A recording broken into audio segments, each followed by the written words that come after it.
अस्सलाम वालेकुम। मेरा नाम मोहम्मद अली है और आप देख रहे हैं get your manufacturing success with Mohammad Ali. Mould design maths के ट्यूटोरियल्स के साथ खुश आमदीद। और आज के लेक्चर में हम डिस्कस करेंगे कूलिंग सिस्टम इन मोल्ड। तो स्टार्ट करते हैं।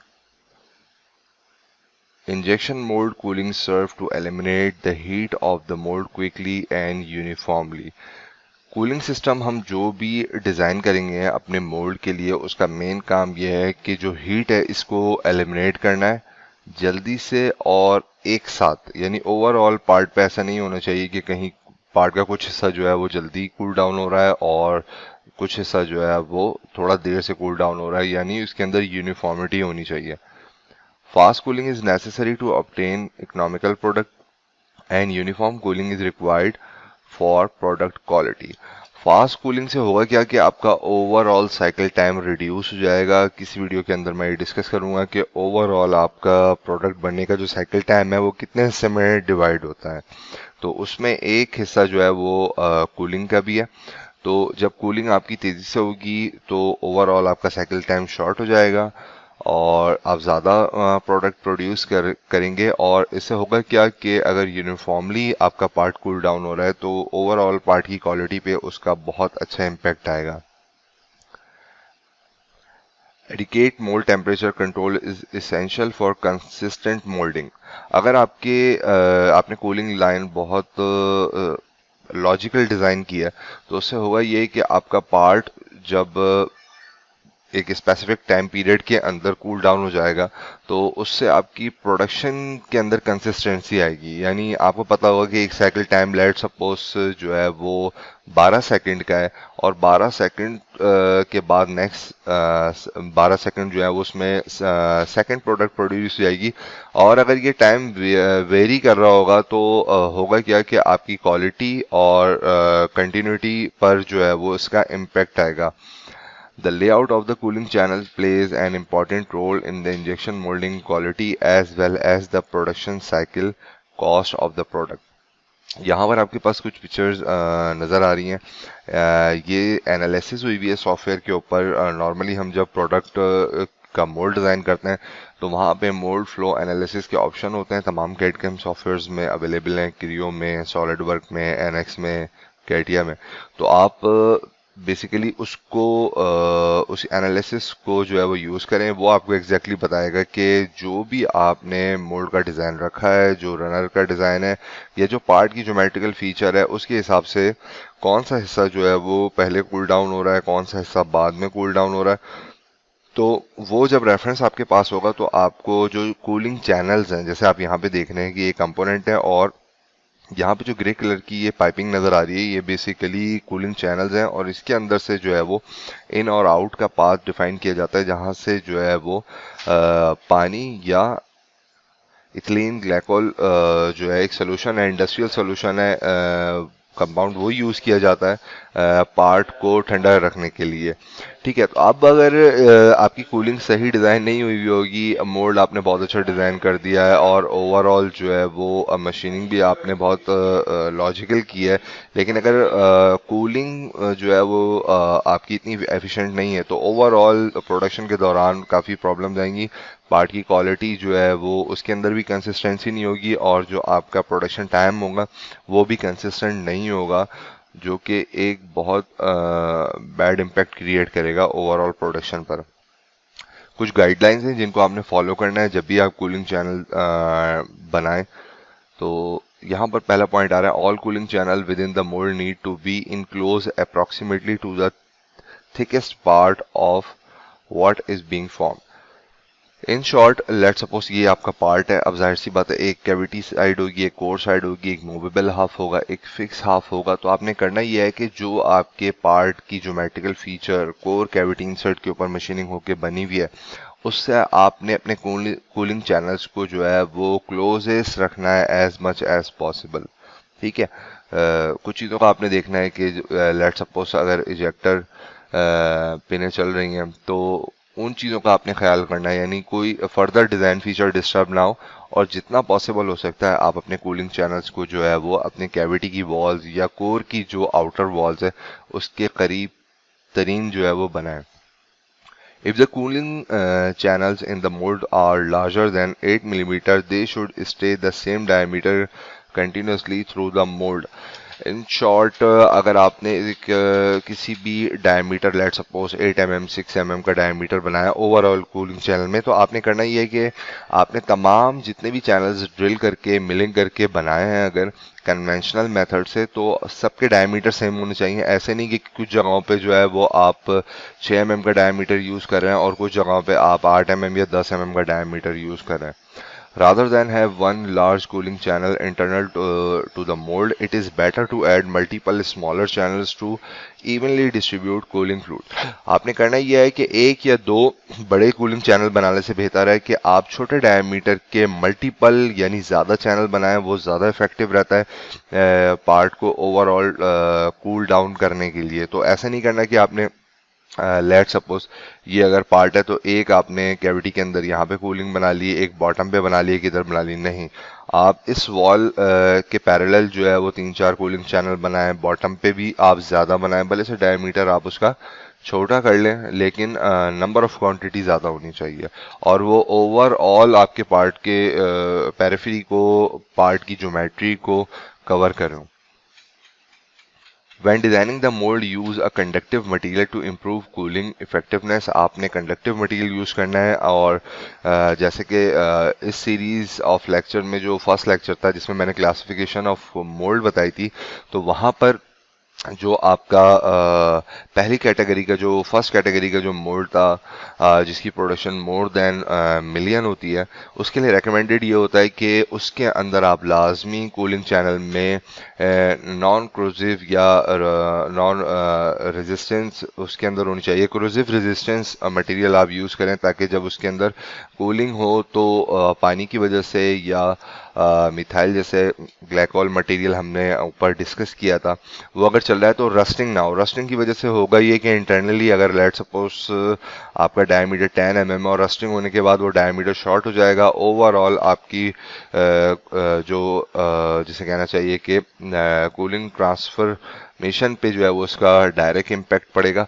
तो आपने क्रोजिव रेजिस्टेंस मटेरियल यूज़ करना है अगर आपके मोल्ड की जो कैटेगराइजेशन है वो उस कैटेगरी के अंदर फॉल कर रहा है जहां पर उस मोल्ड ने 1 मिलियन से ज़्यादा की प्रोडक्शन प्रोड्यूस करनी है। This is will aid in heat transfer from the part as it cool in the mold. जाहिर सी बात है ये हमें मालूम है कि जो जितने भी कंडक्टिव मटेरियल होते हैं वो उनके अंदर जो हीट ट्रांसफॉर्मेशन का रेशो होता है वो बहुत ज़बरदस्त होता है, चाहे वो हीट हो चाहे वो कूलिंग हो। तो यहाँ पे ये रेकमेंड किया जा रहा है कि आप गुड कंडक्टिव मटेरियल यूज़ करें। Ensure that both half of injection mold can be adequately cooled. दोनों जो हाफ है वो एक साथ कूल डाउन होने चाहिए। आपने की कूलिंग चैनल्स इस तरह के डिज़ाइन होने चाहिए कि दोनों हाफ जो है उनका टेम्परेचर जब डाउन हो कूलिंग की वजह से तो जो टाइम फ्रेम हो वो दोनों का ऑलमोस्ट सेम हो। Only cooling half or a portion of a injection mould increase the chances of part warping as it cool. अगर लेट सपोज पार्ट का कुछ हिस्सा या मोल्ड में मौजूद कोर या कैविटी में से कोई एक चीज़ पहले ठंडी हो जाती है और कोई चीज़ बाद में ठंडी होती है तो उसका ओवरऑल इम्पैक्ट क्या आएगा कि ये वार्पिंग आने लग जाएगी, वार्पेज आने लग जाएगी आपके पार्ट पर, इस तरह की ट्विस्टिंग आने लग जाएगी ओवरऑल आपके पार्ट पे। तो आपने करना ये है कि लेट सपोज ये येलो जो पार्ट आपका नज़र आ रहा है अगर उसका ये आगे का पोर्शन ठंडा हो रहा है तो पीछे का पोर्शन भी एट द सेम टाइम जो है वो ठंडा हो जाए। इसी तरीके से कैविटी और कोर में भी आपने कूलिंग चैनल इस तरीके से डिज़ाइन करना है कि दोनों के टेम्परेचर जो है वो एक साथ डिक्रीज हो। ठीक है, उससे आप सॉफ्टवेयर मौजूद हैं उनमें एनालिसिस करके जो है वो चेक कर सकते हैं कि आपके कूलिंग चैनल्स जो आपने डिज़ाइन किए हैं कितने इफेक्टिव हैं। अच्छा, यहाँ पर दो तरह की टाइप्स हैं। ठीक है, इन शॉर्ट मैं बता देता हूँ। होता ही है कि स्टैंडर्ड और ट्रेडिशनल कूलिंग होती है और दूसरी जो है वो कन्फॉर्मल कूलिंग होती है। यहाँ पर जो आपको कंपोनेंट नज़र आ रहा है ट्रेडिशनल कूलिंग के अंदर क्या होता है, स्ट्रेट लाइंस होती हैं, बबलर्स होते हैं, बेफल्स होते हैं, ये आप बना के पार्ट को ओवरऑल ठंडा करते हैं। ठीक है, लेकिन अगर आपके पास कोई कॉम्प्लेक्स ज्योमेट्री आती है तो आप उसमें स्ट्रेट पाथ ही बना सकते हैं ड्रिलिंग करके, मिलिंग करके, मशीनिंग करके।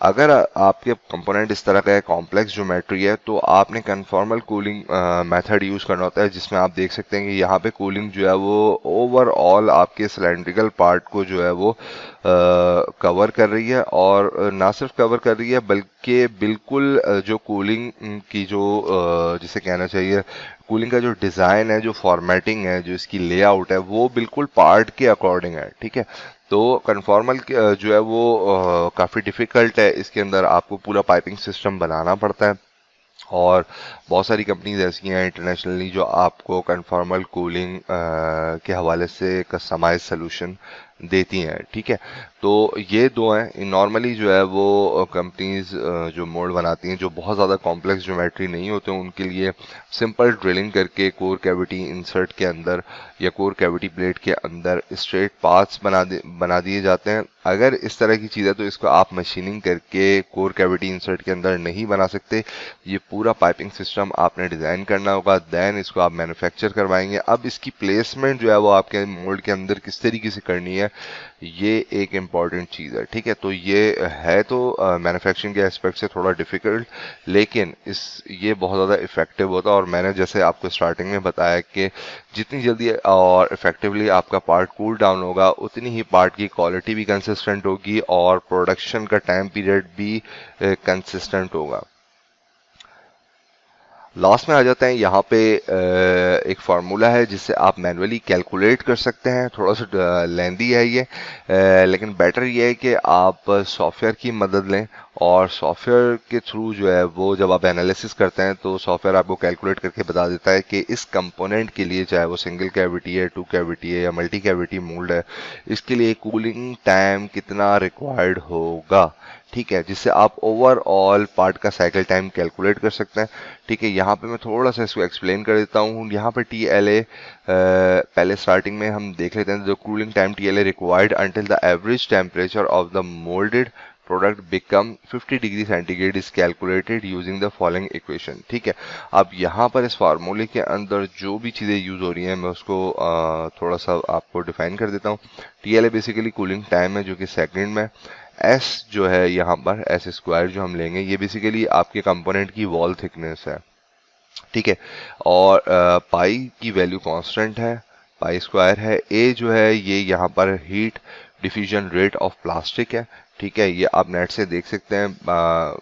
ये बेसिकली मोल्ड कैविटी का जो टेम्परेचर होता है उसके हिसाब से डिफाइन किया हुआ होता है। गूगल पे आपको इजीली ये वैल्यूज मिल जाएंगी। ठीक है, तो यहाँ पर हमारे पास ये वैल्यू अवेलेबल है, 0.0827 मिलीमीटर स्क्वायर पर सेकेंड। ठीक है, इसके बाद 8 यहाँ पे कांस्टेंट है, अगेन पाई की वैल्यू है, और यहाँ पर जो आर थीटा आर की वैल्यू जो है वो basically temperature of the molten plastic material है। प्रीवियस वीडियो के अंदर ये चीज़ डिस्कस हुई थी कि इंटरनेट के ऊपर आपको मिल जाती है, एक रेंज मिल जाती है कि लेट्स सपोज ABS का रिकमेंडेड मोल्डिंग टेम्परेचर क्या है, क्योंकि वो रेंज काफ़ी ज़्यादा बड़ी होती है, बहुत ज़्यादा क्लोजेस्ट नहीं होती है। तो आप अपने सप्लायर से पूछें जिससे आप रॉ मटेरियल खरीद रहे हैं, वो आपको स्पेसिफिकली बताएगा कि जो मटेरियल वो सप्लाई कर रहा है उसका मोल्टन टेम्परेचर कितना है। ठीक है, तो यहाँ पर अभी हम 230 डिग्री सेंटीग्रेड कंसीडर कर रहे हैं। थीटा ई जो है यहाँ पर वो basically temperature for taking out the moulding product, जब कंपोनेंट बाहर आएगा उससे कितना टेम्परेचर होना चाहिए, 90 डिग्री सेंटीग्रेड है। और कैविटी सरफेस टेम्परेचर जो है वो 50 डिग्री सेंटीग्रेड है। कैविटी सरफेस टेम्परेचर का भी डाटा आपको इंटरनेट से मिल जाएगा, लेकिन वही वाली बात है कि वो जो है वो एक काफ़ी बड़ी रेंज डिफाइन की हुई होगी, स्पेसिफिक कोई वो वैल्यू नहीं होगी। ठीक है, तो ये मटेरियल के अकॉर्डिंग होता है कि लेट सपोज आप ABS, PP या PC मटेरियल अगर यूज़ कर रहे हैं तो आपके मोल्ड का जो टेम्परेचर है, यानी जो आपके कोर कैविटी का सरफेस टेम्परेचर जो है वो मोल्डिंग के वक्त कितना रिकमेंडेड होना चाहिए। ठीक है, तो वो यहाँ पे 50 डिग्री सेंटीग्रेड है। यहाँ पर मैं इसको आपको कैलकुलेट करके दिखा देता हूँ। ठीक है, तो ये हमारी थिकनेस आ गई, डिवाइडेड बाय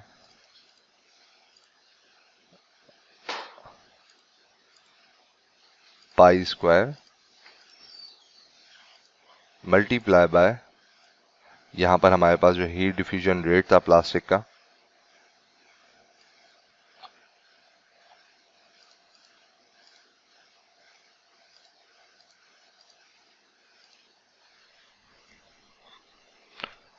ठीक है। तो ये हमारे पास वैल्यू आ गई है 2.76, अगर इसको राउंड ऑफ कर लें, ठीक है।